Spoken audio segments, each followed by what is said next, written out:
Creation is at the center of the Bible's philosophy. Creation. The creation of the devotional conversations, thoughts and feelings. The creation of the devotional conversations, conscience. And this is what chapter 24 of Perfecting and Reforming Personal Religion is about, as the previous chapters before, but each chapter, as the Bible repeats and enlarges its content and its context for educating. When I write, I like to follow that model because as the Bible trained me, so I am trained to do, just as I have been trained by the Bible, by the mind within it. And so as the Bible is about repeating and enlarging, so too every bit of my work, and especially this book, Perfecting and Reforming Personal Religion, each chapter beforehand slowly building up, and yet reviewing, and then slowly building up. And so it's good that the chapters before we have definitions. We have the articulation of context and of illustration, because now we can just speak. And so this chapter, being entitled The Spirit of His New Creature, is just dead on, because this His, when we think about His always, He says, He saith. In the Bible, the primary context for the He and for the His is not in reference to a personage, to a figure, to a quote-unquote God. It is always in reference to what is being spoken. The He is what is being spoken. The He is a form of wisdom. The He is a philosophy. In the Bible's mind, the He is not a person.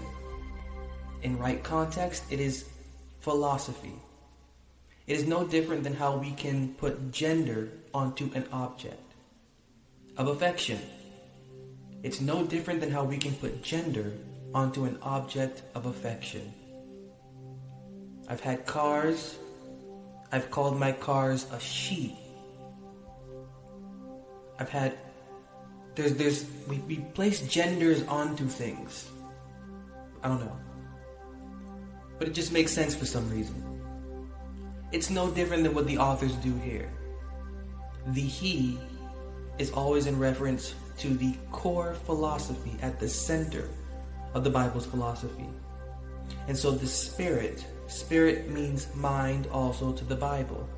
So if we're going to look at this chapter, it is the mind of the Bible's philosophy, new creature. The new creature of the mind of the Bible's philosophy. The Spirit of His new creature is what the title is called. The new creature of the Bible's philosophy. And this is relevant due to the previous chapters and due to what the previous chapters touched on.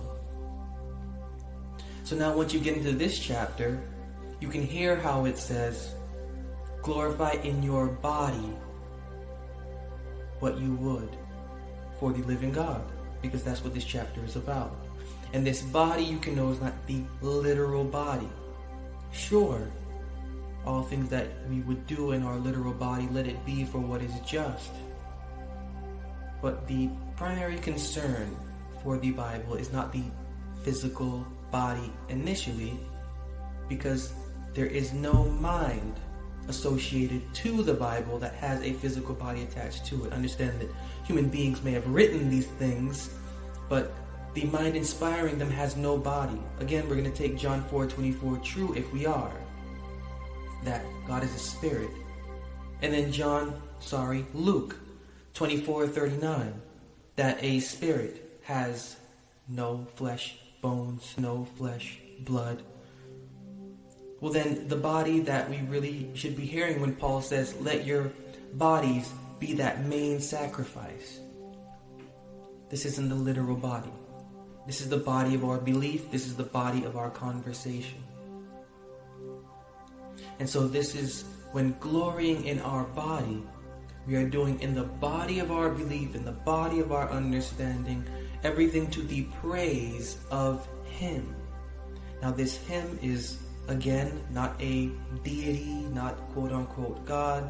This Him, remaining in the Bible's context, is what the words, the collective words within the Bible are pointing to that wisdom. This specific he, him is a wisdom. So whatever we do within the body of our belief, it has to be for that wisdom, quote unquote, him. And so that's what this chapter is pointing to. When we can give the body of our belief to him, and this him again is not a personage, not a figure, this is the specific core wisdom within the scriptures. When we can give our body of belief to that, well, then we can maintain that journey of becoming a new creature. Not new creature literally, but a new creature in the sense of now our conversation is growing, now our conversation is maturing.